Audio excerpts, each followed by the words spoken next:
Welcome back to the channel. Don't forget to like, share, and subscribe my channel.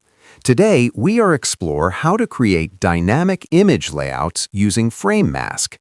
Begin by opening a new document in Photoshop. Use the Frame tool to draw frames of different sizes and orientations across your canvas. Drag your images into each frame, adjusting scale and position to highlight focal points.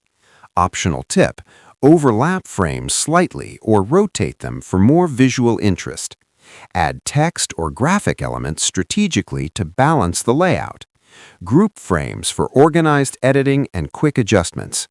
Practicing this method allows you to design layouts that feel lively and engaging, perfect for social media.